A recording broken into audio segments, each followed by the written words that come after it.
Well, hello, everybody. I am very, very honored to be here today with Mark Yusko. I've been a fan of his since the beginning of time, ever since especially he started going more public on YouTube and everything else. And this is probably the most timely time to have a conversation with somebody like Mark. He holds no prisoners. He is an investment guru. We are very much aligned on how we invest. I call it kind of get in early, get in hard on disruptive technology. I think, Mark, you talk about it saying the greatest wealth is created by being an early investor in innovation. So we have a lot of things that are very interesting. And of course, we also believe in crypto. And we see things, hopefully, before other people see them. And I think this will be very valuable to the audience. So first of all, how are you today, Mr. Yusko? Doing great. Although, when someone says Mr. Yusko, I'm like, turn around. Where's my dad? Actually on an airplane heading to Seattle to see my niece graduate. But I'm excited to be here. It's wow, exciting times. The Chinese curse. May you live in interesting times. It certainly comes true. It definitely is. And we'll have a little fun question before we start getting into the nitty gritty. Is what the hell's going on with the Carolinas? Why is everybody moving there? Easy, right? I mean, I'm wearing short sleeves. It's 83 degrees here today. Part of it is quality of life. They call it the halfback state. People move from the Northeast down to Florida. They don't love it. They move halfway back. Because you get all four seasons, but none of them are extreme. Tons to do. Great culture. Research Triangle Park between North Carolina, Duke, and NC State, and then Research Triangle Park in the middle. Pretty amazing draw of talent. So lots of talent. And then, relatively low cost of living. So a lot of big companies have moved kind of back office operations. Apple's bringing their second headquarters here. Fidelity's got like 1,600 people here. So that's it. Makes traffic stink, but I live in a little town, Chapel Hill, so I don't have to worry about traffic. Awesome. And that's where your business is based, in Chapel Hill. Your fund, by the way, there is a link below for Morgan Creek Investments, and of course, Mark's brilliant Twitter handle. So please follow him. Morgan Creek cap.com. And true story, I moved down here in 1998, so coming up on 25, actually it is 25 years, to take over the University of North Carolina at Chapel Hill's endowment. And 2 years in, the guy who brought me down tragically passed from cancer. And I had no ties to the area, moved down here, liked it. But make a long story short, I got a big offer from Blackstone up in New York. And my wife said, look, you can live anywhere you want, but me and the kids are staying here. I was like, okay. And he said, look, no, I followed you twice, and you go to work, you have your life, the kids go to school, they have their life, and I have to remake my life. I said, that is entirely logical. Okay, fine. So passed on that and decided to leave the university a few years later and form Morgan Creek and have loved it ever since. We love it down here. Excellent. So I'm trying to juggle the cameras and figure out exactly how I can make all this work. There. Okay. I just flashed up your website for a second. That is a great. Let's jump in. We have a long agenda, a lot of stuff that we have to cover because a lot of people have a lot of questions for you, and I do too. And we are in a very interesting time right now. There's been talk about Operation Chokepoint for a long time. We've got the banking crisis. I tried to put together a very crude graphic of you've got Chokepoint happening at the same time. You've got a banking crisis happening for community regional banks. Lots of theories flying around, but it definitely seems like an orchestrated attack on crypto. No ifs, ands, or buts. And I can show you a million pieces of evidence that prove that. So the question is, there's clearly a run on the banks, at least the small regional community banks. The concentration is bubbling up to the top four. At the same time, we've got CBDC Lite coming in July, and we've got the stranglehold on crypto. Is all of this, it's clear that Chokepoint is happening, but is the run on the banks orchestrated? And is that because of July 2023? We're starting with the easy stuff first. Yeah, look, I mean, I'm going to say yes, right? I saw this great tweet the other day. It said, breaking, world running low on conspiracy theories as they come true at an alarming rate. And so, conspiracy theory is only a conspiracy theory if it ain't true. And truth, by the way, is an absolute defense. So, I've said some things publicly about Operation Chokepoint and about the FTX debacle and about who is responsible. And people, how can you say that? The black hats are going to show up at your house. I'm like, look, truth is an absolute defense. And in the old days, I wanted to influence you. I meet you at the park. I got my backpack. I put it on the bench. I walk away. And you're like, Mark, you left your backpack. I just keep walking. And you look inside and it's full of cash. And you're like, oh, okay, got it. Whatever you want. Not traceable, not, that's the way bad stuff's been done for thousands of years. Well, now people are doing that on chain. Like if you bribe someone or peddle influence or launder money on chain, you either are asking to be found out because it's important that you get found out for the PR benefit, or you're stupid. And I actually don't think the people perpetrating this are stupid, unfortunately. I wish they were stupid because then, they wouldn't be good at it. But I think they're actually quite intelligent and quite deliberate. And there's no question in my mind that we're in the then they fight you phase. Yeah. From 2009 to 15 was the first they ignore you. Yep. Bunch of nerds and geeks playing through magic internet money. Actually, I'll show you. So I have my Bitcoin orange pants on today. And people are asking for your socks. I have my magic internet money socks.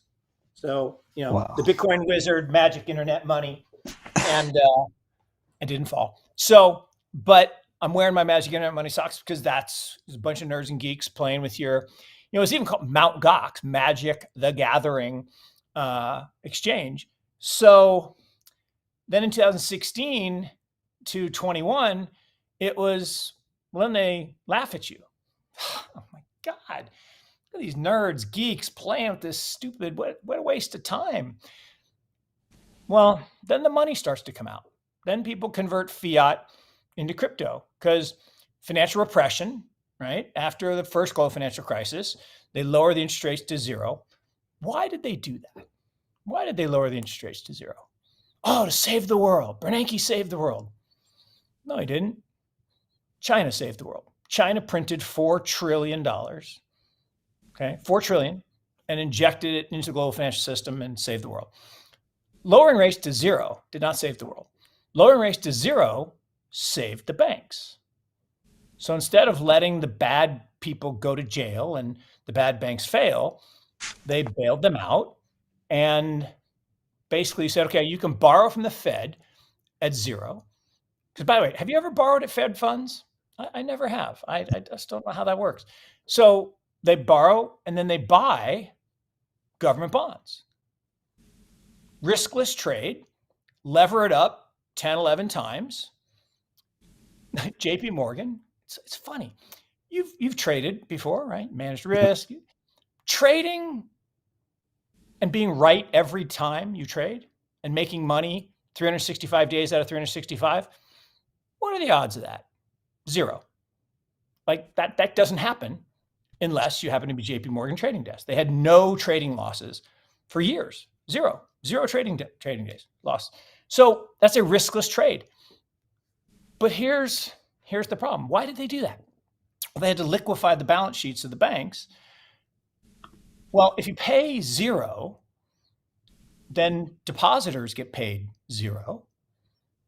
And all of a sudden this digital asset comes along and they say, if you take your money out of fiat, convert it into crypto, stablecoin, Bitcoin, whatever, deposit it with us, we'll lend it out, charge 12, 15% because there's not as many deposits, and we'll pay you 6 to 8.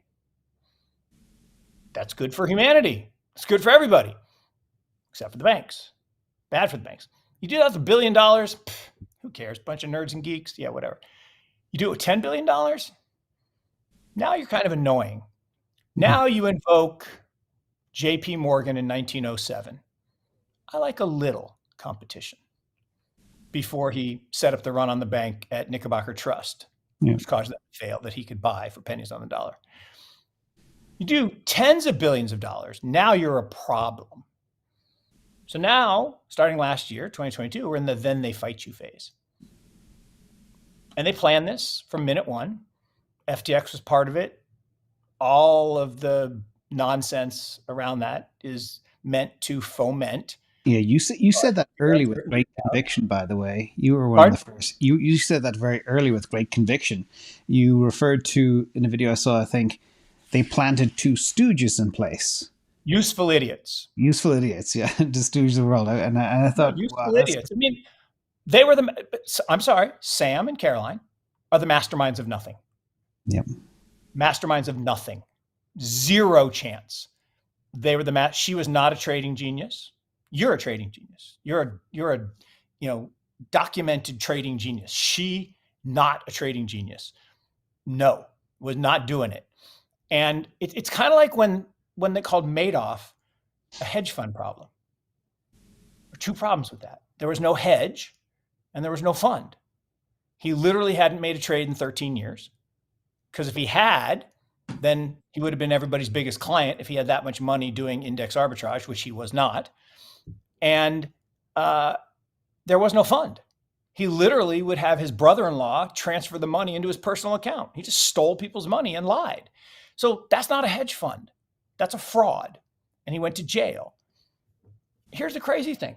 The day after he admitted to his son that it was all a fraud, he went to jail. And he died right up the road here in Butner, North Carolina. Okay. And then it's, maybe he didn't die in prison like everybody else. No, I actually it's a funny story. I met his prison guard on a plane. He was coming back from a conference. He didn't know me from Adam, right? And we just got chatting over cocktails on the plane.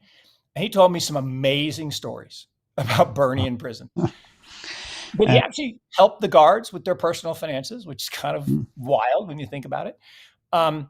But Sam and Caroline were pawns in a very elaborate game that's still going on. And so he asked the question. So Mark, answer the freaking question. Were the bank runs intentional? I'm going to say, yeah, I believe they were intentional. And why? Why would you foment a bank run? Isn't all of banking reliant on confidence? So if we lose confidence in our banks, what happens? We panic and we take the money out. Wasn't that bad? Well, it depends. If you're trying to run a bank, it's very bad. If you're trying...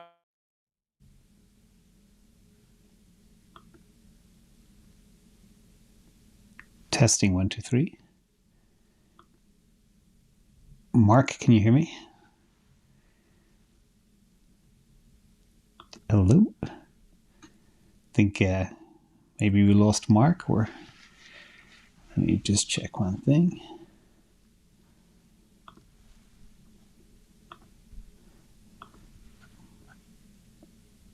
There have been storms, if you guys can hear me, in the neighborhood. Let's go. Looks like testing 1, 2, 3. Looks like test. Yeah, we lost Mark. So hopefully Mark will dial back in a second. There he is. There you are, sir. You're back. Your audio. They said the black hats were going to come for, I said the black hats were going to come for me. We're live back. If they do come in, my power just went out. So now I'm going through my mobile phone. So we're actually talking live through my mobile phone instead of That's awesome. a computer. But so if I disappear, you know why. I think it's hopefully because it's really windy because it's 83 degrees here and spring has sprung. Let me see if the other internet is up. No, well, we've got you. You're sharp and clear. We can hear you perfectly. Oh, all right, good. All right. If you can see me, then that's great. Yeah, we're talking about the orchestrated run. Yeah. It looks like, yes, you believe the run on the smaller regional community banks was orchestrated. Definitely, Signature Bank was decapitated for crypto reasons. That's very clear. Yep. This is driving two things to happen. One, the big deposits are flowing into the top four.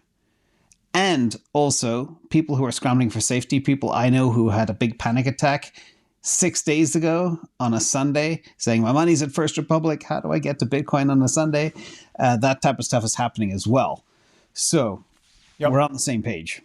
What, do you agree with all of this? So it's all about cause and effect. So you would say, well, why would you want a bank run if you're a bank? Well, the bank run's not on JP Morgan. The bank run's not on Bank of America. The bank run's not on, Wells Fargo, the big dogs. The bank run are on the small banks. And God forbid you were friendly to crypto, kind of like the attack on banks that banked cannabis, kind of the same thing, or porn or anything else. If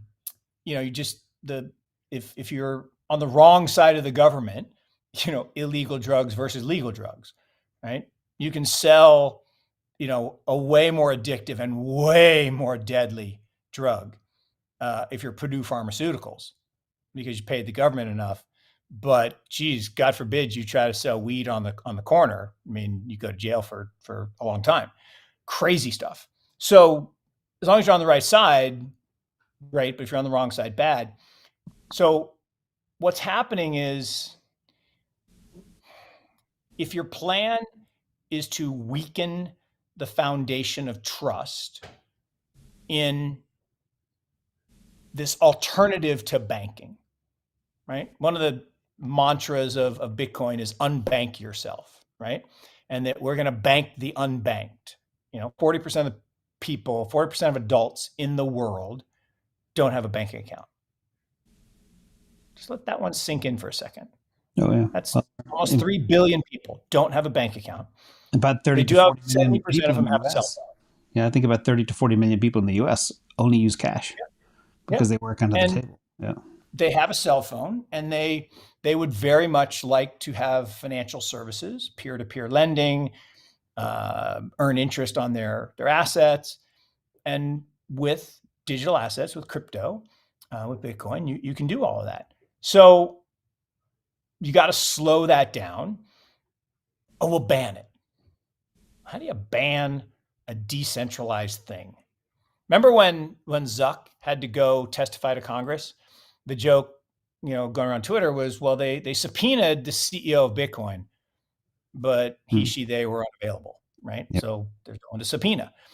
And the reality is, what you're trying to do is create the illusion that is only used for terrorists, drug dealers, bad stuff. Now, the funny thing is money laundering.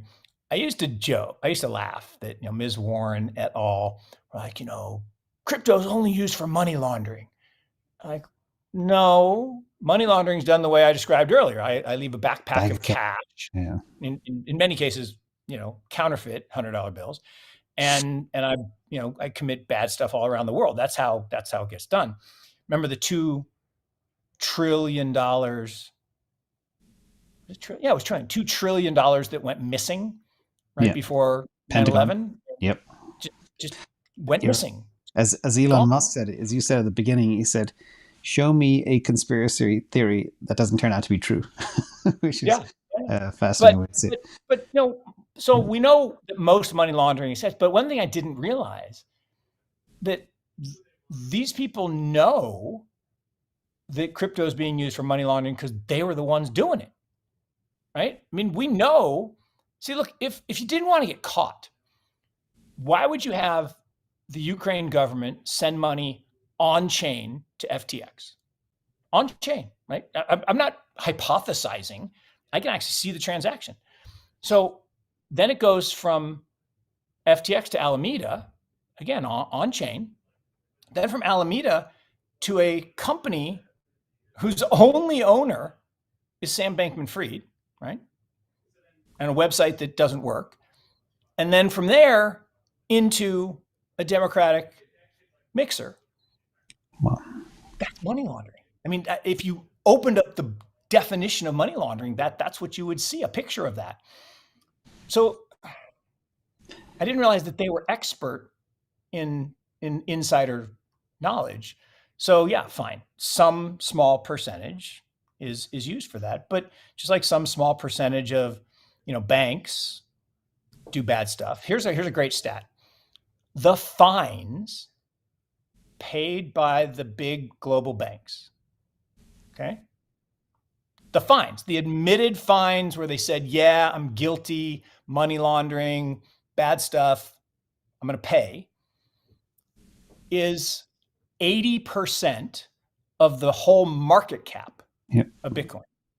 It's almost $400 billion. I thought it was 100%. That's the admitted fines. That's the paid fines. Forget the actual stuff they did. So, yeah, anyway. So you triggered a couple of questions there. One, it was a long intro, but thank you so much. So speaking of kind of government and everything, I think you said once, a long time ago, you had fears that Satoshi Nakamoto could have been entirely created by the CIA. Has your thesis on that changed? All right, hold on a second. I'm gonna try to switch Sure. internet again. Let's see what happens.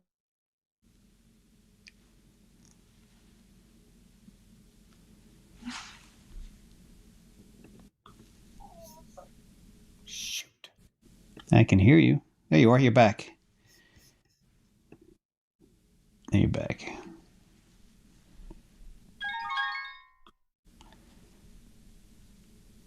Bingo. Let me just pop you in. You're back. All right, sorry. It was all right. That's better. Okay. So I was having too much latency on the phone. No problem. Did you catch my last question? You did have a theory way back. So look, when I first got exposed to this whole space, it was 2013, and I joke, the same month as the Winklevoss twins, but they're smarter than me.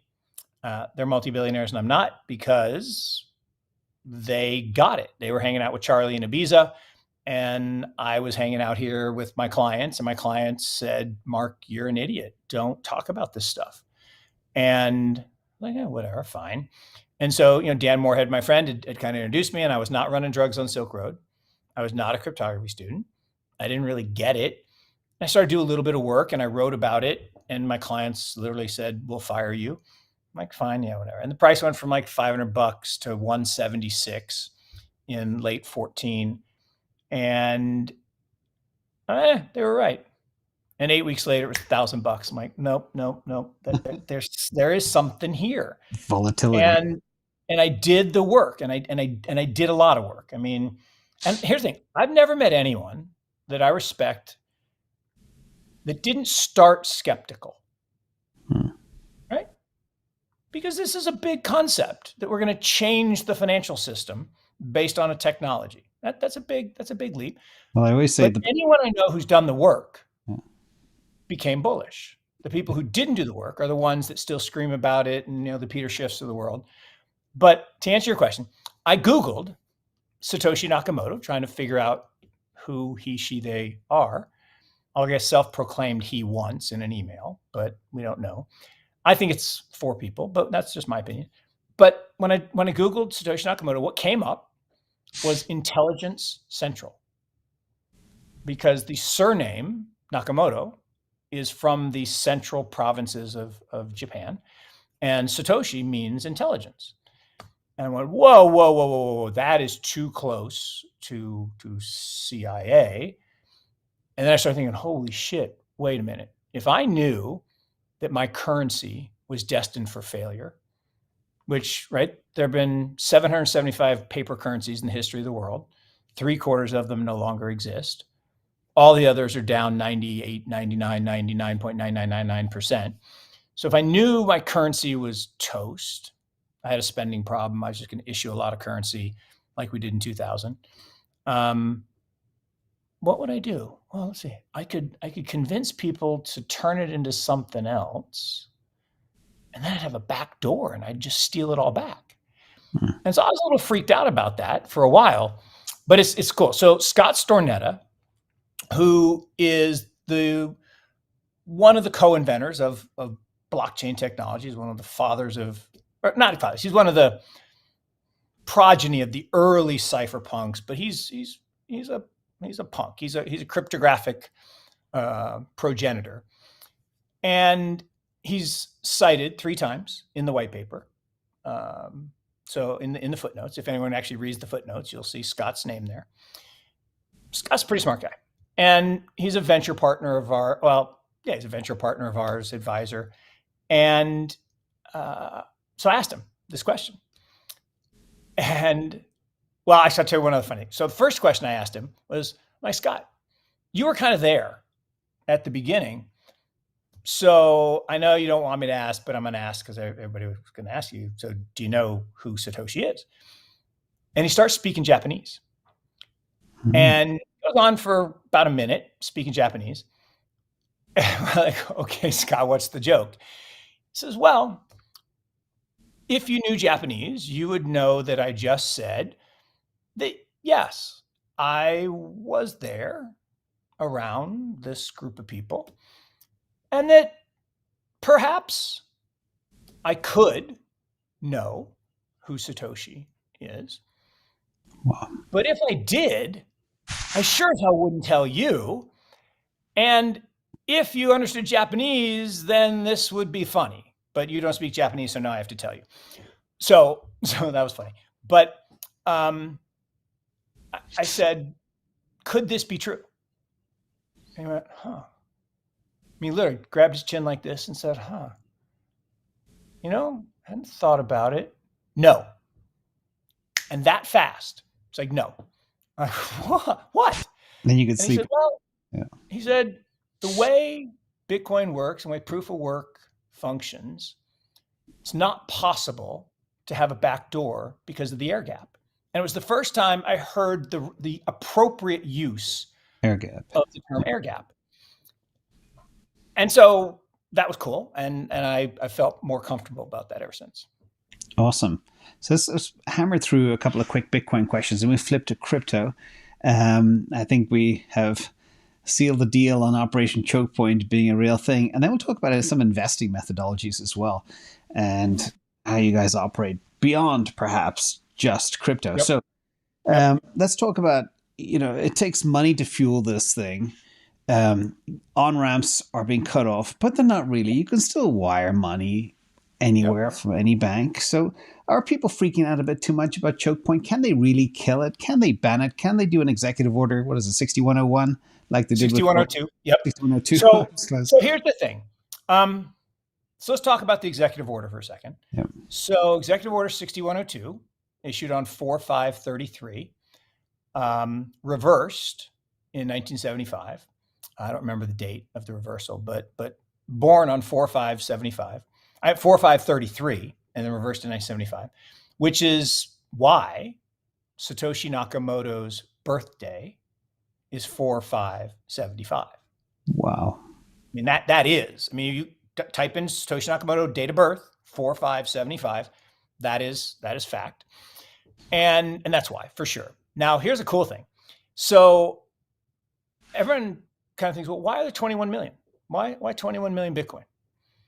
And I have this friend, Lisa Huff, who's a Bitcoiner and works for a firm down in Texas, and her daughter came up with the answer, which is this young woman, Ella. She was 17, I think, at the time when she came up. She says, wait, Mom, 6102, 21 and 6 zeros is 21 million. Yeah. I mean, literally, my mind was just blown. Like, that is likely the reason there's 21 million, because 21 million is just a weird random number. Yeah. So now they're divisible down to 2.1 quadrillion Satoshis, which we will talk about someday instead of Bitcoin. We'll talk about Satoshis. That's why my Twitter handle is @MarkYusko, #2.1 quadrillion, because it's how many Satoshis there are, 100 million per Bitcoin. But the Wait, what was the original question? So, The original question was, can they block it? Can they ban it? can they block it? Yeah. Executive No, Order 6102. Yeah. So what happened with 6102 was they made gold illegal. Okay. It was illegal for a citizen of the United States from 1933 to 1975, which is a long ass time, to own gold. Now, did everybody turn their gold into the government? Hell no. Did a few people? Sure. Did anyone get arrested? I actually don't know the answer to that question. I don't believe so, but possibly. But it was technically, you were a fugitive of the law if you had Krugerrands in your house until 1975. So, make a long story short, they didn't really ban gold. Gold still exists, and here's the funny thing: gold is the base layer of money. Right? Gold is actually the only money in the world. Money is an asset that exists in the absence of a liability. Everything else is debt. It's credit. Even Yep. JP Morgan famously said that gold is money, everything else is just credit. So now the question is, does the gold in Fort Knox actually exist, or did they already sell it multiple times? Nobody really knows. But we know China has a bunch of gold. We know Russia has a bunch of gold. We know a lot of central banks have been buying gold like it's going out of style because there's only so much of it, and it is the base layer of money. Everything else is then built on top of it with debt and currency. And so they couldn't stop people from owning gold unless they went to everybody's house and searched and seized it, which they didn't do. But they made a statement. And in 75, they reversed it because they had basically closed the gold window. They cut a deal with Saudi Arabia in 1971 where they said, look, we'll go off the gold standard. So no longer, in the old days, if you had a paper note, right, green and white piece of paper, you could give it to the government and they would give you gold or silver. Yep. Money actually had value. Today, money has no value. People say, oh, it's backed by full faith and credit. Like, what does that mean? It doesn't mean anything. If you hand your green piece of paper to the government, you get no gold, you get no silver, you get no tax revenues, you get no relief on anything you owe, you get nothing. Money only has value or currency only has value because of custom and belief. And we use green paper in the United States, and in Israel, they use yellow paper, shekels, and in China, they use renminbi, red pieces of paper. So can they ban it or can they block it? Hell no. Hell to the no. A couple of things. One, Bitcoin in particular, okay? 80%, 80, is held outside the United States. We act like we're big and important, but 80% non-US. Let's say they said you can no longer use your bank, like Bank of America. The first time I tried to transfer money from Bank of America, which is now no longer my bank, okay, there's information content there. First time I tried to transfer from Bank of America to Coinbase, which we are investor in and part owner of, they said 14 days. Like, what do you mean 14 days? Like, well, didn't you read the fine print? I'm like, oh, duh, I didn't read the fine print. No one reads the fine print. But technically, they had 14 days. Yeah. The price can go up. And the bottom line was, like, wait, no, it's my money. And I'm like, no, you silly boy. It's not your money. It's our money. And anyone puts money in a bank, well, most people don't, it's theirs. Shows up on their balance sheet. They have a liability to you, an IOU, which is good, money good most of the time, but sometimes not so good. 2 weeks ago, Friday, we weren't so sure. Silicon Valley Bank IOUs were going to be very good, but now they've been guaranteed. So here's the thing. Let's say they did. Let's say they said, no way, you can't use any US government sanctioned banking rails to convert into Bitcoin. What would people do? Well, they do what they did in 2013. They would take cash out of the ATM and they would go meet someone in a dark alley. Yep. They would exchange a, little, key with Bitcoin on it. And $5 wrench risk and kidnapping risk and all the bad stuff that happens, today when people buy illicit things. Or you just VPN out of the United States and go to your Swiss bank account or Singaporean bank account, or you'd fly down to Costa Rica, where somebody I know might be headed for spring break this year to check it out. And you withdraw money there or go to Bitcoin ATM. So no, you can't ban it. You can't ban a decentral. Saying you're going to ban crypto or ban Bitcoin is a little like saying you're going to stop electricity from flowing. Yep. And that's exactly what I thought. And that makes me think, so what exactly are they doing? Are they just trying to give it a bad name? Are they trying to deter people from getting into it because they're worried not only about a run on the banks, but a run on the dollar? The dollar has a lot of enemies in the world today. And the last 2 weeks have been the most point of evidence of Bitcoin's anti-fragility that we've seen since the GFC in 2009, although it didn't exist then. But so Silicon Valley Bank went down to zero. Signature Bank went to zero. JP Morgan fell like 20%. And Bitcoin went up 20%. So totally anti-fragile. So then you got the big guys. Here's the thing. Okay, I was just going to say. Bitcoin didn't go up. It's just one subtle point. Bitcoin didn't go up. One Bitcoin is one Bitcoin. Yeah. What happened is the currency went down. Yeah. The dollar went down. Or the confidence. And this is a really important point, because what the Fed did in the last 2 weeks is they reversed 2/3 of the QT in 5 days. In the last year, yeah. Exactly. People say, well, that's not the same. They didn't print more money. No, but they took government bonds onto their balance sheet, which further concentrates their ownership of government bonds, which means they will have to do further liquidity provision, and money supply growth is likely to go higher, which means the dollar fell, and the dollar did fall, particularly versus strong things like gold, which went up a lot, and Bitcoin, which went up a lot, and the renminbi, which went up a lot. And so, that's. But what are they trying to do? To answer your question, what are they trying to do? They're trying to create fear and distrust, not just of crypto, but of banking. Well, wait a minute. If you're the banks, why would you want to foment unrest about banking?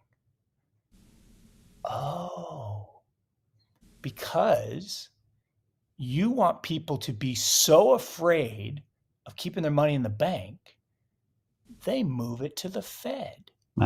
Bubble up to the top 4, and that's the Cantillon. They're the Cantillon effect players that have all of the distribution of the funds.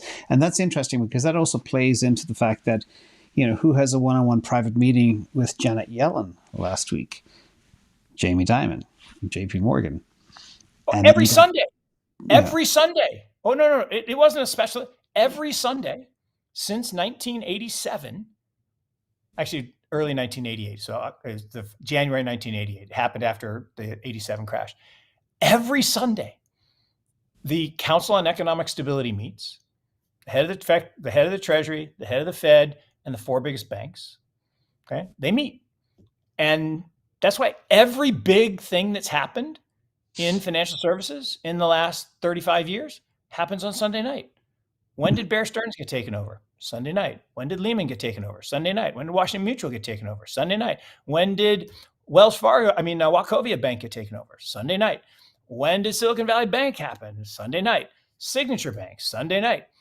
That's how it works. The big central swap deal last weekend. And here's the problem. The Fed, the Federal Reserve, is neither federal nor does it have any reserves. It is not a bank.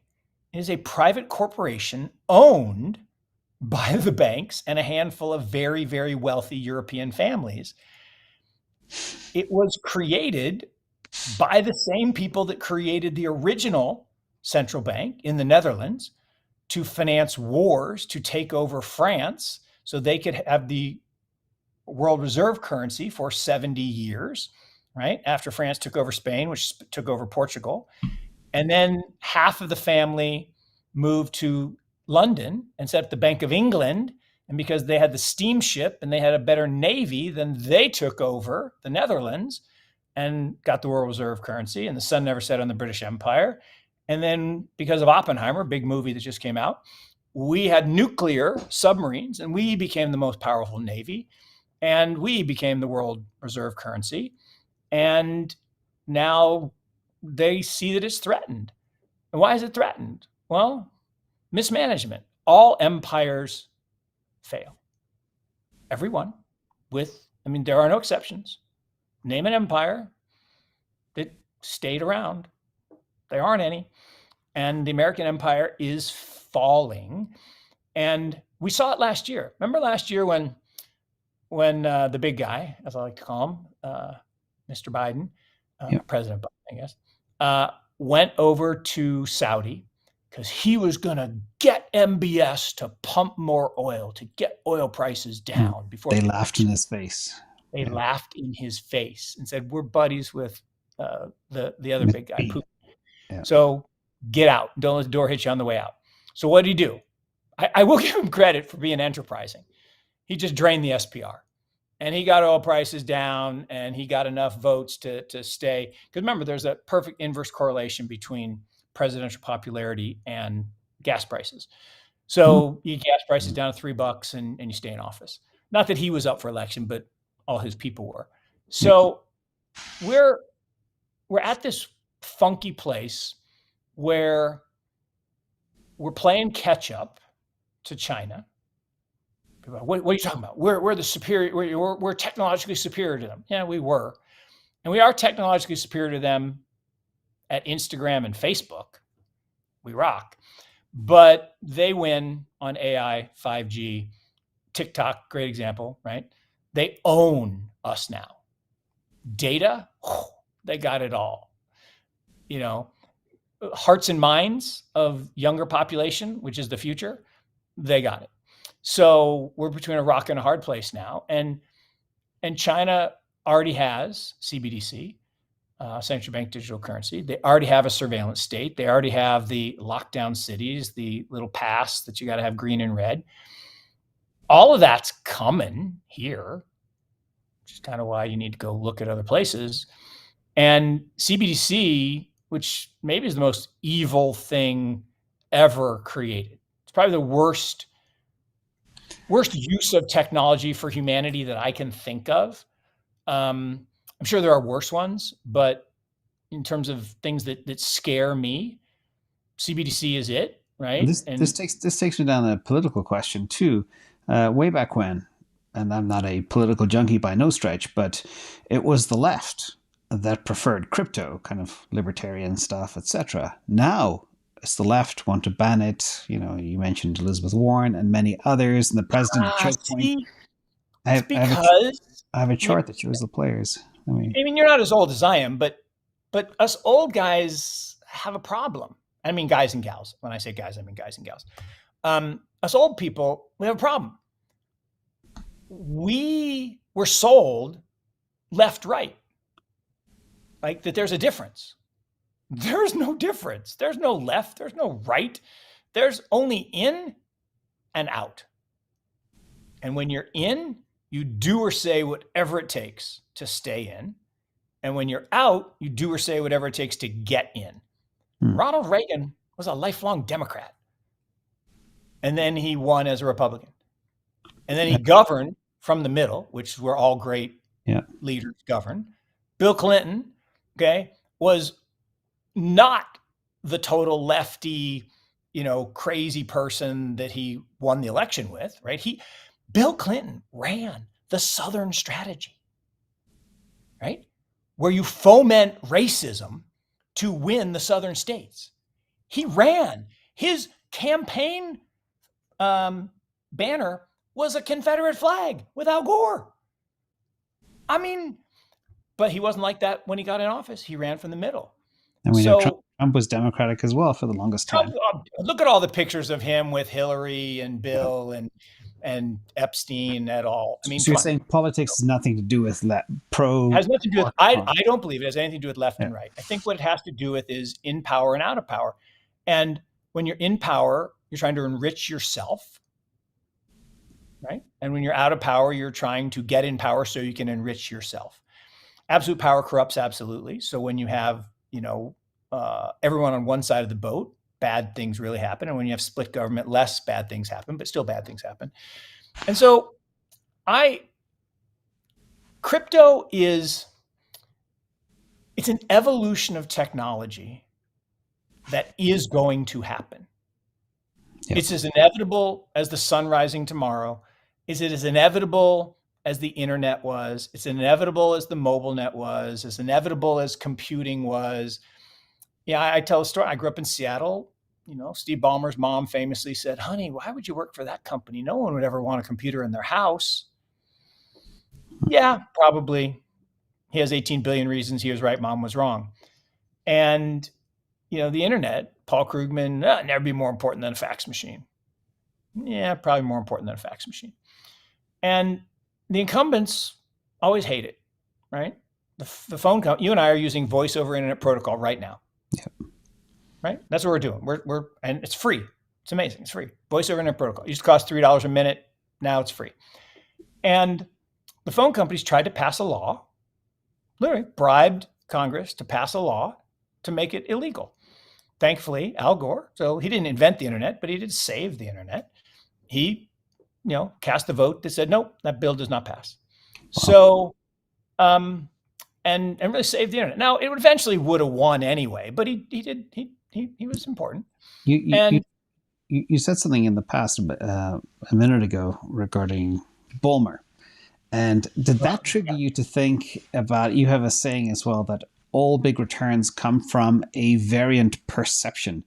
Can you explain to the audience what you mean by variant perception? Yeah, that's a great. So variant perception is basically a view that is materially different from consensus, right? That has a reasonable likelihood of coming true. And if it does come true, is extremely profitable, right? So in some ways, it's kind of like a surprise because conventional wisdom rejects it. And all great wealth comes from those types of variant perceptions because the consensus, the common knowledge, it's already in the prices. So, if you're betting on, landlines being a big thing in the 80s, great, they were a big thing.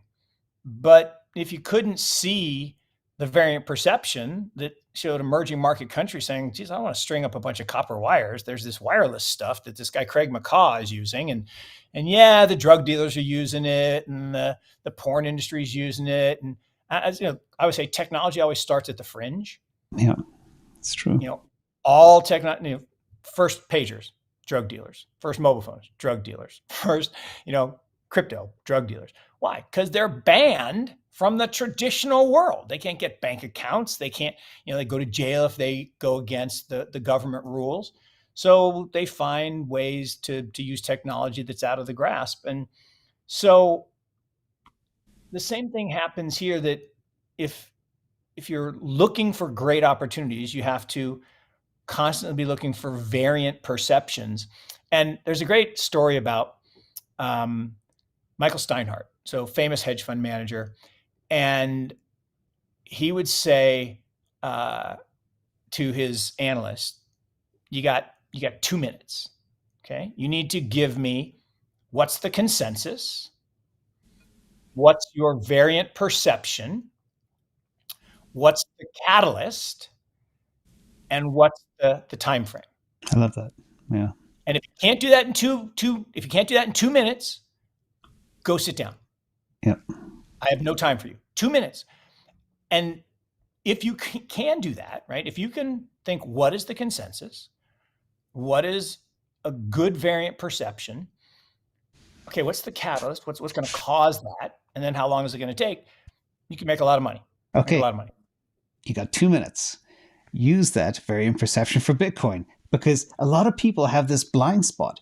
And it really, I struggle a lot with people who are extremely intelligent, but they have this, I don't know, genetic disorder or something where they can't see what's going on in the world. Yeah. So can you do that? No, it's great. So look, the nice thing about Bitcoin is we've already had the original kind of variant perception and catalyst, because we're a third of the way in. So if you think of an S curve, right? The first 10% happens over the first decade. The first 4 years don't really count. That was like a science experiment, and they were kind of getting things. But the last 10 years, they count. The next 10 years is the 80%. That's where you're getting from early adopters to super majority. And then the last 10 years is the maturity. So it's a 30-year S curve. So today, the consensus is, governments are going to shut this down. They're going to resist it. It's never going to be more than a novelty, and a bunch of nerds and geeks go have fun with your magic internet money. Okay, that's consensus. The variant perception is Bitcoin is digital gold. Okay, it's a scarce asset that exists in the absence of a liability. Therefore, it is money. It's superior to gold because it's more divisible and more portable. Yep. Right? If I had a bar of gold here, I just watched The Italian Job on the plane home the other day. I love that movie. So good. And beautiful bars of gold with the Balinese dancer, and they stole from the Medicis. Bad, don't want to get them mad at you. But if I had one, I'm not strong enough to break it in half. Even if I could, so it's not very divisible, I couldn't stuff it into the computer and send it to you. So it's not very portable, where I can send you a couple clicks, Bitcoin, easy. So I believe the variant perception is Bitcoin will replace gold as the base of money, and that every central bank will own it. Every human that wants to be diversified away from fiat will own it. Well, but Mark, that means you think fiat will still exist? Of course I do, because governments aren't going to give it up. And so fiat will evolve into digital, not crypto, because crypto is a decentralized currency. Digital is going to be centralized. So all the bad part of fiat and programmable and quick. It's going to be ugly. But I think they're going to try it. And so the catalyst for the overarching adoption of Bitcoin, I believe, is the launch of Western CBDCs. So we've already seen the launch in China. And then the time frame is 24 to 36 months. It's fascinating what you said about that first 4 or 5 years, because I believe that too. It was kind of getting off the ground. We had the first 10 years, and then we have the S cycle. Somebody challenged me recently. It was about how internet adoption is different to Bitcoin adoption, but not if you take off the first 4 or 5 years. You're dead right. Oh. But so what's interesting is when we talk about the number of wallets, it's 44, 45 million Bitcoin wallets today. Many people have 4 or 5 wallets, etc., etc. Some are crumbs. So you could imagine literally 10 million Bitcoin holders on Earth, 8 billion people. That's no. Here's the thing. Look, I'll give you a visual. So my granddaughter, born 6 months ago. Okay, she's a Zoomer, right? She's a Gen A. She will never have one of these. She will never have a leather wallet. Never. She will never touch paper currency. Wow. She will transact with a digital wallet and digital currency. That's easy. That's an easy prediction. And so how much of that is Bitcoin? Look, I can make an absolutely airtight case that we're going to gold equivalents. Okay, which is about 5 trillion of market cap. So 10x from here. And why do I say that? Well, because there's 11-ish trillion of gold. About half of that is jewelry and chalices and gold on the dome and all that stuff. That doesn't count. The monetary value, which is in central bank, vaults and people's Swiss bank account vaults and backing GLD and all that stuff. That's about 5.5 trillion. So equivalents to that, because it's better, easy. Beyond that, can I get it to a portion of circulating supply of global currencies? Sure. And look, you talk to Murray Stahl, who, I'm a huge admirer of. He runs a firm called Horizon Kinetics. He makes me seem bearish, right? He makes an elegant case why 100% we're going to 86 trillion total global money supply. Good money will crowd out all bad money, and we will all transact forever and always in Bitcoin because it is perfect money. And when he says it, yep, I believe it. Now, I'm not quite there to articulating it, but I love listening to him talk about it. So here's the thing. The way I look at it is pretty simple. Every halving, we've added a zero, which means we've 10x'd the market cap of a Bitcoin. So we went from 100, or from 10 to 100, from 100 to 1,000, from 1,000 to 10,000, and this next halving next year in February is 100. And so, but then we will always go through that price because that's the fair value. We go through that price, and what's the number going to be? I don't know. Going to be 350, 400, 500 before the next crash. Depends on how much leverage gets back in the system. I think it'll be like we went to 69 on a 10 because we had crazy amounts of leverage. That was never smart. But could we get to half of that? Yeah. When we consider the adoption, and I've run many models on Metcalfe's law, and the scarcity, especially with all that's happened to centralized exchanges. I mean, if anybody didn't have Bitcoin and they look at exchange balances now and they look at the penetration in population of who actually Yeah. That's a terrifying picture if you're not a Bitcoin holder. And that's why people have this animosity towards it, because they're not in it. And that's why they're very against it. Would you agree with that statement? Oh, of course. Look, haters are going to hate, first of all. And think about every innovation. It's always poo-pooed by two people, older people, because we're set in our ways, right? Older people don't like new stuff. I joke, and I mean this in all loving if my dad happens to watch this, which I don't think he will. My dad doesn't have an ATM card. Like, what? He likes to go into the bank branch and take out his bills from the teller, from a human. I can't think of anything worse. I mean, I can actually, but crazy. Why would anyone do that? But he's just doing that. He's not going to change. He's 85 years old. He's not changing. So, and I love him to death. And he owns Bitcoin, but he doesn't own Bitcoin. It's a Coinbase. That's not his Bitcoin. You tell my dad he doesn't own Bitcoin. Oh, not his keys, not his coins. Tell my dad he doesn't own Bitcoin. He watches the price every day. He knows exactly how many coins he thinks he has. And yeah, is it possible that Coinbase, did something crazy and made a bunch of loans without telling anybody? No, it's not possible, actually. But or that they stole it? No, it's been audited. So, is there a risk in any exchange? Like, if you have stocks at UBS or Merrill Lynch, could they be gone? Right? Could they have stolen them? I mean, what was it? Dole Foods a couple of years ago, where they had the wrong number of shares because there was a mistake in the spreadsheet, and a whole bunch of people thought they owned shares and they didn't. So, mistakes happen. But my dad owns Bitcoin. He's very happy, and I'm not going to hold his keys because if I lose them, something bad will happen. Okay, but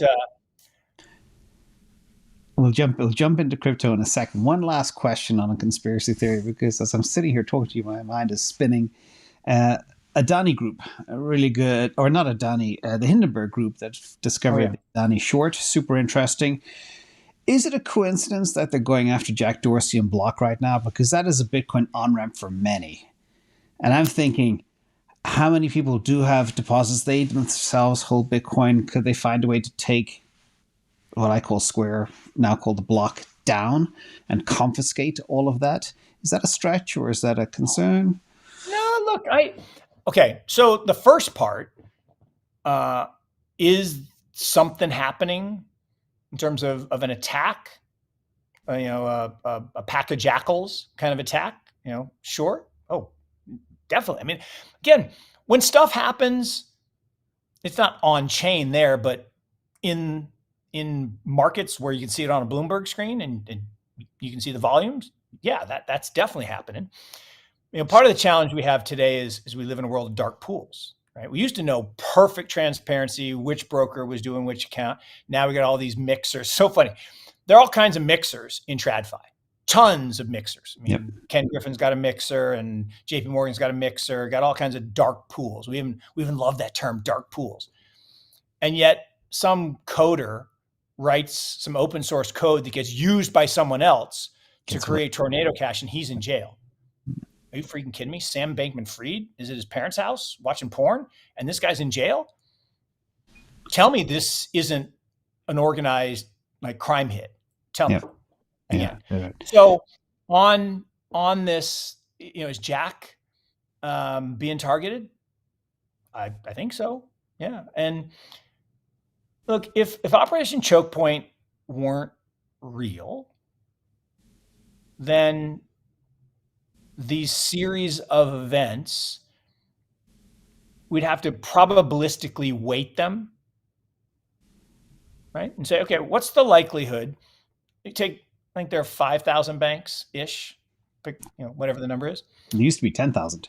Yeah, there used to be 10,000, and I think today there's 5, but whatever the number is, and someone will Google it and say, Mark, you're wrong, it's 4,900, whatever. I don't know what the exact number is, but some big number. And there are a dozen-ish that are friendly toward crypto, generally speaking. The 3 biggest have been systematically destroyed. The probability of that, 3 out of 5,000, not high. It's not like, 52 factorial, like if you shuffle a deck of cards, that particular order has never happened in the history of mankind. Pretty crazy. It's like the number of atoms in the solar system. Yeah. That's a crazy thing. You shuffle a deck of cards, it's never happened before in human history. That's just wild to me. So it's not that crazy, but the 3 biggest crypto-friendly banks all go down within a week of each other. That's not accidental. And then a week later, one of the 2 big on-ramps suddenly is under attack. It just seems too coincidental. It's kind of like the fact that Hunter Biden sat on a board of a Ukrainian company and Ukraine becomes central to domestic foreign policy.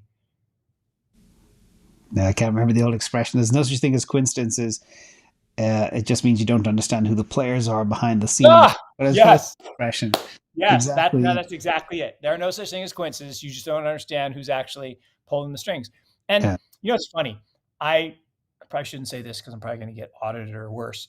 But when W was proximate to the Cheney presidency, I knew who to be afraid of. Dick Cheney.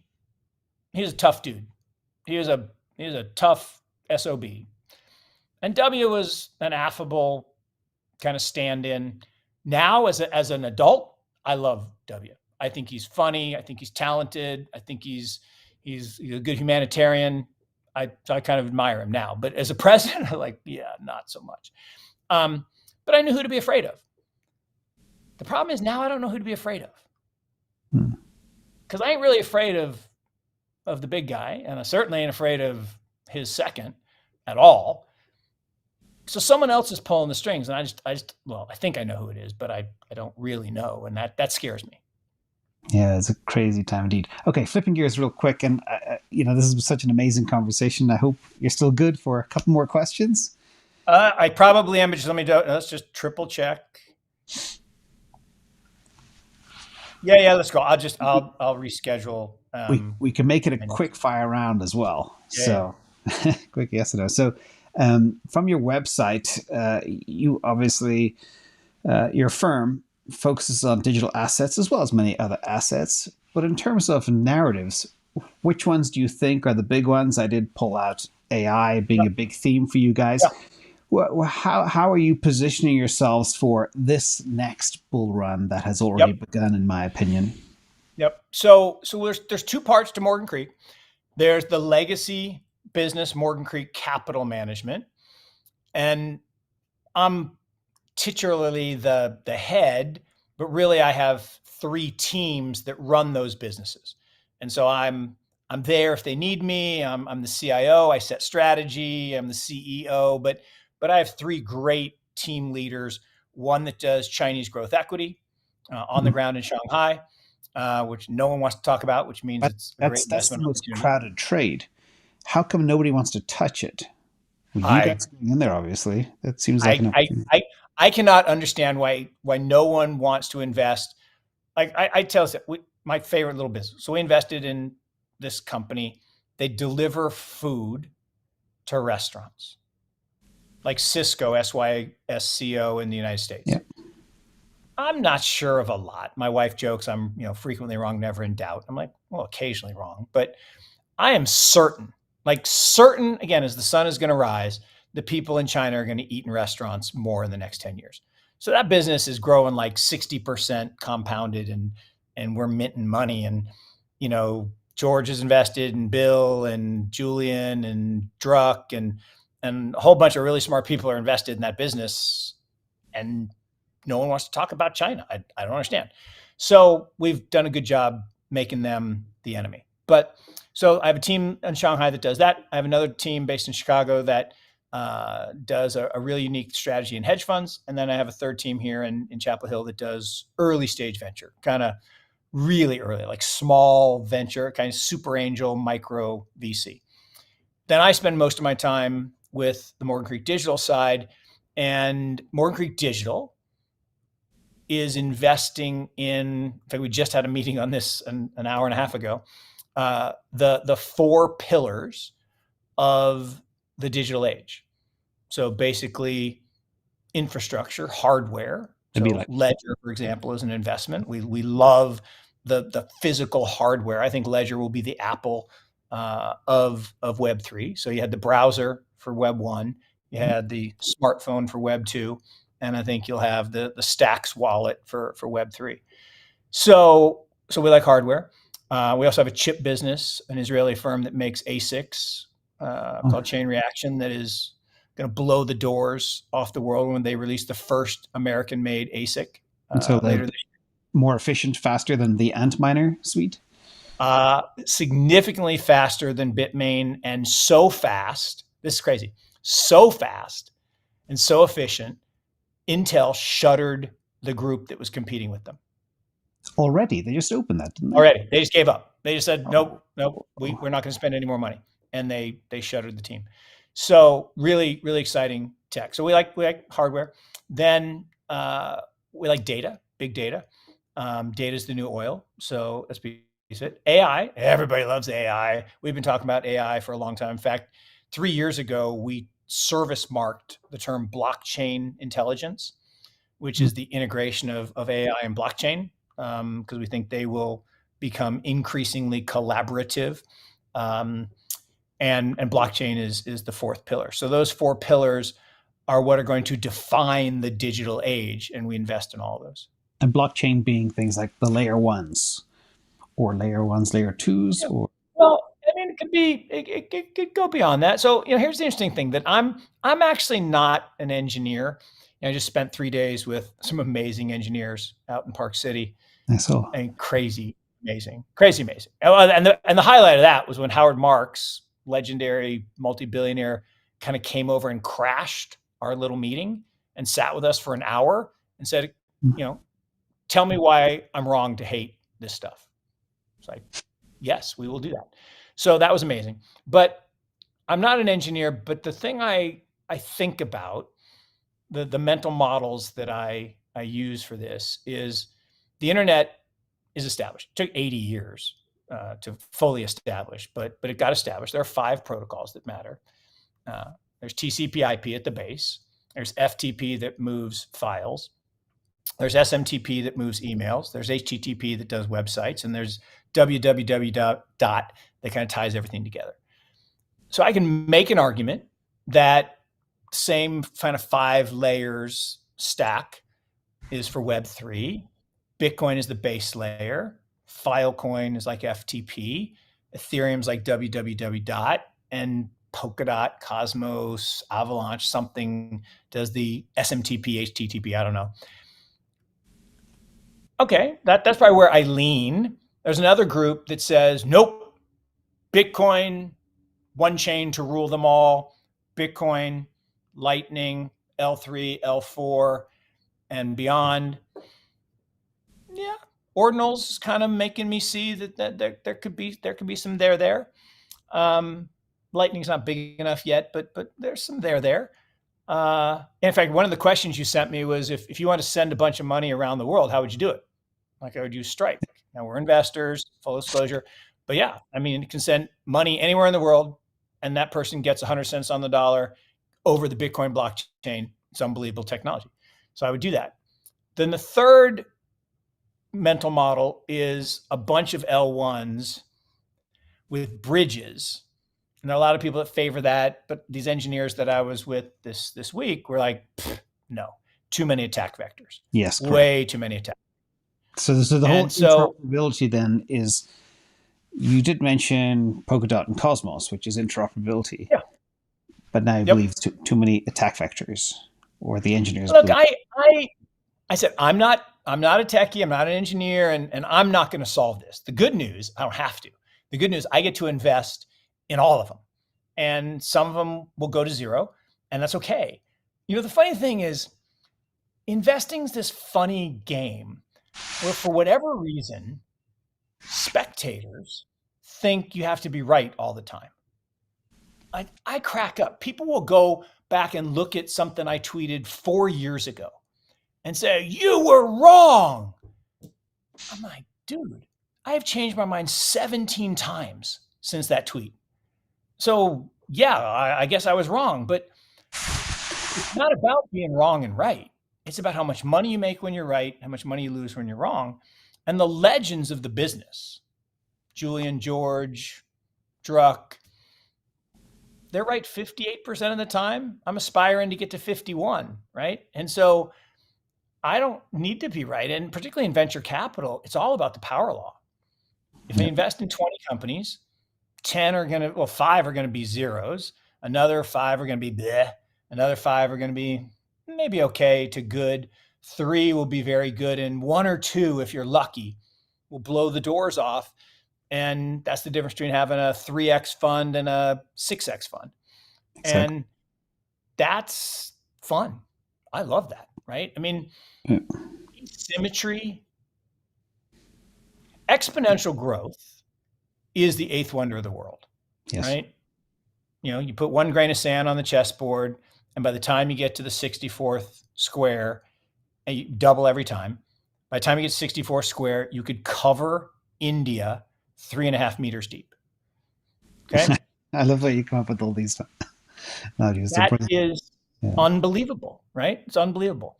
And so compounding is the 8th wonder of the world. But, equally interesting to me is asymmetry. If I can lose $1, but I can make 10, 15, 20, it's a really good asymmetric trade. If I can make 50 cents and lose $1, why would anyone do that? And if I can lose 10% and make 20%, that's pretty good. In fact, I might even add a little leverage to that. But so trades have different, you did this for a living. You managed risk in financial services. So you understand it, but most people we're just not good at math, right? If I say, what's 2 times 2? Everybody says, 4. Why? 17 times 23. I'll wait. That's the limit of human intelligence. The average person can't do that without a calculator. So you asked about, how are you on nonlinear regression? Metcalfe's law. Not very good. How about exponential math? Like if I take 20 linear steps, I'm at the other side of my office. If I take 20 exponential steps, I get to high five you twice because I go around the world twice. People say that's bullshit. Do the math. Just do the math. It's like the 34th fold of a napkin reaches the moon, which is, people can't think exponentially. And that's the big thing.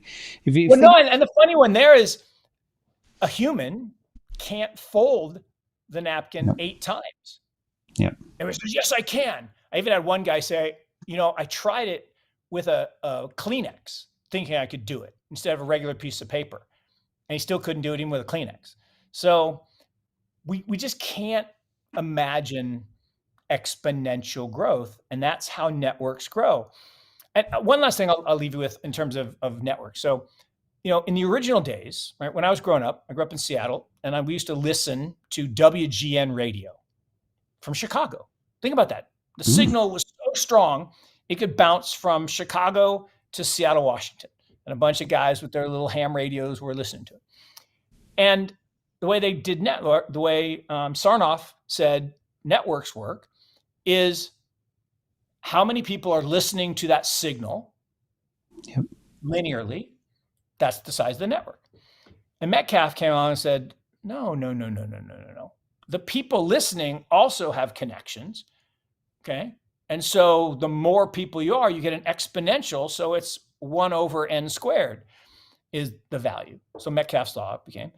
And then Reed came along and said, whoa. Once you have this big network of all these interconnected people, subgroups, like people listening to this podcast, there's some people that like to golf. There's some people that like to ski. There's some people that like tennis. And they're going to have more interactions based on those subgroups. So Reed's law said that that's even more value to a network. Well, I actually came up with something, and I named it after a friend called Vechetto's law, that I believe the size, the width, and the length of the connections are variable. So there's a fourth dimension. It's like breadth. How you think about networks. Like breadth and depth. Breadth and depth, exactly. At the same time. Okay, excellent. That's an interesting question for you. If you were somebody who was like 30 years of age, 35, there's a lot of people right now that are very anxious about AI and job opportunities going away. Now is the time for them to be on that exponential train, the parabolic S curve, as it were. What would you advise them to do? How would you advise them to invest, even if they had a very small amount of money to begin with? And at the same time, because two different things. So one, I used to say, if I were 26 and unmarried, neither which I am, I would move to Shanghai or Mumbai. So that was 10 years ago. And I still believe, and there are lots of examples of people who did that and crushed it, right? Because you got lots of responsibility and growth was amazing. Today, I would say, again, if I were 30 years old and unmarried, or I guess even if I were married, I would probably go to some place like, I still think Shanghai is pretty interesting, although it's not, as interesting as it was because of some of the weird stuff, but I still like Shanghai. I'm pretty interested in what's happening in Europe, particularly around Germany and Munich. So that's an interesting spot. Zug, Switzerland, I think is an amazing place. So the crypto community there is pretty interesting. Yeah. And then there's some spots in Latin America and Central America. Like I said, I'm headed there next week to check one of them out. So that's the first. On the second, how should you invest? Here's the thing. I believe, and people laugh at me when I say this, but I believe if you are under 65, it should actually be against the law for you to own bonds, right? I think you should have to own equity, private equity, real estate, commodities, venture capital, and you should put it as much as you can in the tax deferred structures. So max out your 401ks and et cetera.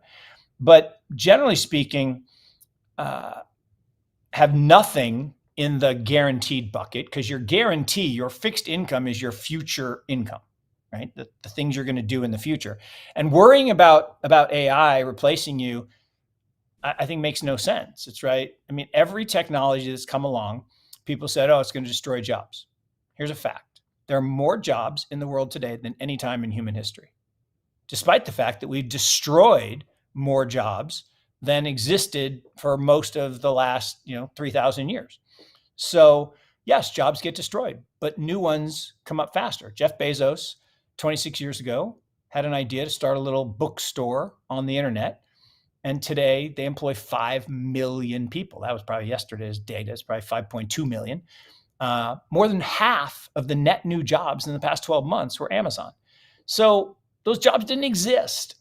And there's so much innovation that's going on. And look, Jimmy Song has this great sentiment about this. If you live in a fiat world, you're a slave. I know it's a politically charged term. Nobody likes that term, but you're a slave. And you're a slave to your job, and you're a slave to the fiat that you're paid because they can take the value away through inflation or devaluation.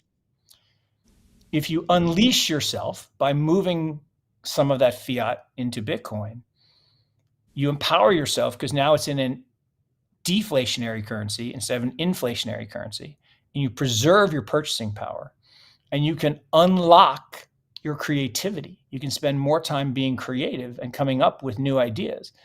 And the one thing I will never bet against, and I will always bet on with leverage, human ingenuity, particularly in times of stress. Times of stress bring out the best in people. And anyway, that's a long answer to that question. Actually, it's sometimes a job that people are in can destroy creativity. So if you can find a way to buy your time back and unleash that potential is so important. So that's probably the golden lesson from today. Somebody asked me as well, are there any particular charts or technical indicators you look at to select? Yeah, look, I'm pretty simple. So commodity trading advisors, CTAs, trend followers, minted money for decades in the traditional markets and basically got obsolesced by Jim Simons, right? Jim figured out how to, outmodel the modelers, and Ken Griffin kind of messed it up because we went to, decimalization and high frequency trading. And so basically you got to be on the inside to make money in trend following in the traditional markets. So I don't think it works at all there. But in crypto, particularly in Bitcoin, which is still run by humans, trends are great. So I'm pretty simple. I actually run a fund based on the 20, 50, and 100-day moving, 200-day moving averages, short-term, intermediate, and long-term signals.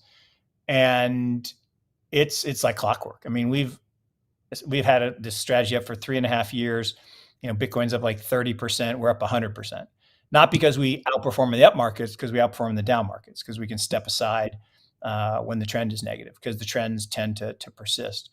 So, there's a thing called a Wyckoff pattern. If people are interested in that, you should do some research on that. There was a bitchin' Wyckoff pattern December. I can't remember the guy's name. I should give him credit, but he tweeted it and said that we'd have 30,000 by March. Dude, I mean, perfect. I mean, absolutely perfect. I mean, so anyone says TA is voodoo. Look, the people who say things are voodoo or don't work just don't do the work. I mean, I'll give you a stat that'll blow your mind. So I think Wednesday was the new moon.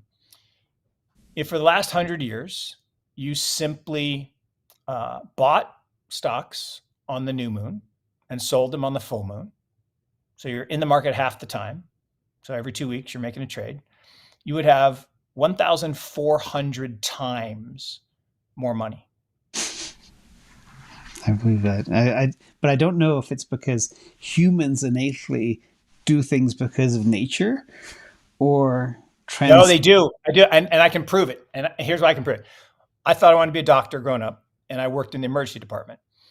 And on a full moon, the 3 days around the full moon, we would see 10 times the number of patients. 10 times. Yeah. 10 times. And people are saying Mark is freaking insane. Look, we are 70% water. The moon moves the tides. It influences us as humans. We also have magnetism in us, and the world is polarized. There's all kinds of things. And people are like, that's bullshit. Then why does Stanley Druckenmiller use it? Why does George Soros use it? Why did Julian Robertson use it? I worked with a Greek astrologist back in very early 90s. This lady was a genius, and she looked at all my stuff and said, you're going to be moving to the US in 6 months. I said, no, I'm never leaving here. That was it. She was bang on. It blew me away. Ever since then, I respected math and astrology and all that stuff. It is No, it's uncanny. Uncanny. humans are very predictable. We're herd animals. We like the comfort. It's back to the variant perception. If you do what everyone else is doing, you make mediocre returns. If you strike out on your own and take a variant perception, you can do really well. And if you invest in innovation, if you invest in human creativity, you crush it. And if you look at all the best investors, Yale, Princeton, Stanford, North Carolina, Duke, a couple pension funds, look at their weighting in venture capital, look at their weighting in early stage venture capital, look at their weighting in technology and biotech and all the things that are around innovation. And it's not an accident, right? And it shouldn't be an accident. You think about what is investing? Investing is taking intelligent risk. What's an intelligent risk? A risk that you get compensated for. If you take no risk, you make no return. You get the risk-free rate, hence the term. And inflation chews up your return because that's how the game works. The Federal Reserve takes away your wealth and gives it to the people at the top who invest and take credit risk, equity risk, illiquidity risk, or leverage. And those 4 risks are all perfectly good to take when you are compensated appropriately. So that's how the world works. That's incredible. Actually, there's another question. Do you believe some pension funds are rigged? My penultimate question, and I'll let you go. Like some people, Safedina Musi says, fiat debases globally at 14% per year, historically has done so. And I always say, if you're not making at least 14% per year, you're not treading water. You're sinking. What's your take? Yeah, look, there's a reason that the Tax Act of 1986 was created, had nothing to do with taxes, and it was funded by 2 very large mutual fund companies through lobbying. And we went from DB, where a pension guaranteed you a standard of living in old age, to DC, under the guise of portability and being in control of your finances. No, that has nothing to do with it. It was about making mutual fund companies super rich by paying them very large fees to do nothing. Passive invested is nothing. And basically it took 30% off the top that flowed straight to the bottom line for corporations because they could put less in a DC because in theory the return was going to be higher, which is dumb, but that's what they told you. And people bought it. So now we have a multi-trillion-dollar, pension industry or DC pension industry that is wildly underfunded. The average person has $44,000 saved for retirement. That ain't going to cut it. So do I think the system's rigged? 100% it's rigged. Are some pension funds doing better than others because they have great leadership? Yeah, we happen to work with one at Fairfax. And so there are some exceptions, but yeah, I think the system is, look, all the systems are rigged, and that's okay because we benefit from that. And I really, look around. We all have the great trappings of living in this great country. But yeah, it's rigged. Look, ever since the Fed was created in 1913, the game is rigged to funnel the wealth to the top. And today, the 1% have the highest percentage of wealth in human history. But on the flip side, we have taken the largest number of people out of abject poverty in the history of mankind. That's true. Well, we have nearly 2,500 people watching live who've been watching live for an hour and a half. Thank you so much. This is live change for many people. My final question will be an edgy one. Why not? You and I both got into Google early. You claimed that was one of your best investments of all time. But you are frosty on Tesla, and I am not. So what's missing here between us? I see the 2 asymmetric bets of the next 8 years are me, Bitcoin, and Tesla. But here's the thing. So Google is a technology company that actually invented a world-changing technology. Okay? Agreed. Indexing changed the world. And it has enabled an entire generation of humans to function in a better way by making information bidirectional for the first time and making it easy to use. And then they found a way to monetize it. So Google is an amazing company. They also invest in every new innovation. In 2005, they bought Android. People said they were idiots. And now they own 80% of market share of handheld mobile phones. So Google's an amazing company. Tesla, they make cars. And they don't even do it very well. And they don't make any money at it. And if they didn't get tax credits because he's paid a lot of money to the politicians, they would lose a ton of money. Borderline fraud in their accounting. But it's a cult and people love the guy. But here's the thing. He didn't invent electric cars. Okay. He didn't start the company. He is a charismatic guy. He's a media hound. There's not a story that goes by that he doesn't put his face next to, whether it's kids trapped in a cave or, a football team being bought. But I think he's a charlatan personally. And you can go to the basement of the Dartmouth Engineering School and you can find a car from the American Electric Vehicle Corp that got 46 miles to a charge from 1903. Wow. He didn't invent the electric vehicle. John D. Rockefeller shelved that technology for 100 years so he could sell his effluent, his waste product from the kerosene lamp oil he was making that he used to flush down the Cuyahoga River and it would catch on fire. And when Henry Ford designed the Model T, it was going to run on grain alcohol. And John D. Rockefeller said, hey, Hank, I'll give you this effluent for free, gasoline, and the rest is history. And yes, I will give Elon credit for rebirthing the idea of electric vehicles. And now I have one, not a Tesla, but a Kia, which I love. But I think the stock is wildly overvalued. But anyway, that's my thoughts. That's incredible. And I am utterly grateful. And so are the thousands of people watching. This has been a life-changing video for many people. So much knowledge and history. I love the way I'm a student of history myself because there's so much learnings there that many people ignore and forget. And you've shared so much with us. And you've made me even more bullish on Bitcoin. And I was already... That's good. Well, come on. I mean, I got the Bitcoin pants and the Bitcoin socks on today. And look, I actually take full credit. 2 weeks ago, when Silicon Valley Bank was going down, and everybody was saying, the blood's running in the streets, and as Lord Rothschild said, right, that's when you want to invest. I should have worn my red pants. I have a pair of red pants, and I broke out the Bitcoin orange pants, and we're up over 30% since then, and in the spite of global financial crisis too. So I'm taking full credit.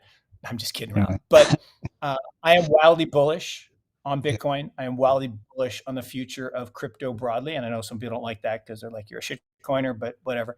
I'm bullish on the technology. I'm bullish on human ingenuity. I'm bullish on the future because it will always be brighter. We have hiccups along the way, sure. Do we got to overcome obstacles? Sure. Am I probably less popular today because of some of the things I said? Sure. Do I care? Not really. But I appreciate the venue. I appreciate the great questions. I mean, somebody told me once that they had heard that the secret to a great podcast is, invite great guests and shut up and let them talk. Like, nope. What makes a great podcast is get good guests. That's fine. Get good guests, but prep before and have great questions, which you did in spades. One of the few that ever sent me 2 pages. But more importantly, listen to the answers, engage in dialogue and debate in search of truth, and ask better follow-up questions. Yeah. Because questions are way more important than answers. Our society values answers. Questions are way more important. So thank you for that. Well, we completely deviated from the script because you kept on throwing me off on tangents. So I really appreciate that. And also thank you for giving the audience comfort because everybody is freaked out by Chokepoint. I think you allayed those fears. And when you look at the $14 trillion of players, the BlackRocks, the Fidelities, you name it, all those big guys waiting in the wings. NASDAQ apparently jumping into crypto now as well. Crypto isn't going anywhere. It's just, this is about... It ain't going anywhere. It's going to be it's going to be kind of absorbed by the masses to try to preserve their rent-seeking role. But at the end, I think the natural kind of digital natives will win out over the long term. And I'll leave with this last thing, that if you think about how we allocate our time, right, in terms of what we spend our time on, spend your time researching innovation, new technology, whether that's digital assets, whether it's crypto, whether it's Bitcoin, whether it's all the things that are coming, whether it's Web3, NFTs. Look, everything in the world is going to be an NFT. Now, hopefully it'll change the name to digital property rights, which is a better, more accurate term. But everything that can be titled will eventually be an entry, a token on a ledger, which is what blockchain is. So I'll leave you at this. So I was on CNBC a number of years ago, and while I was on the show, which was only 6 minutes, which was way less than we spent today, the price of Bitcoin went from 10,000 to 8.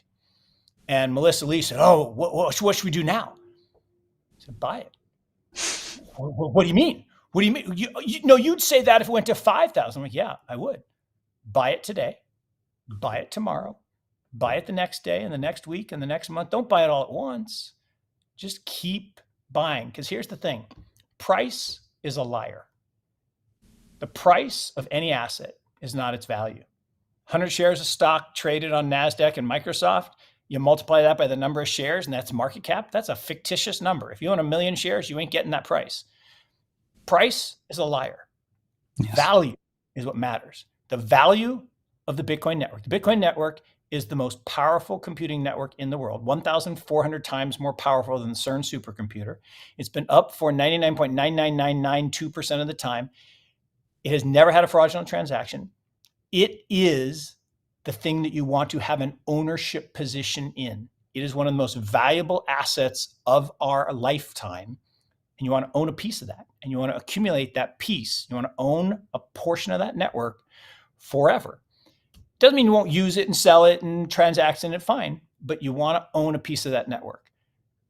Exactly. And the recent crisis just showed exactly that, with the adoption, the most rapid increase in wallets in the history of the Bitcoin network. Stunning. Thank you so much, Mark. Fantastic. All right. Thanks for having me. Good to see y'all. Have a great day. You too. Bye. Good weekend. See ya.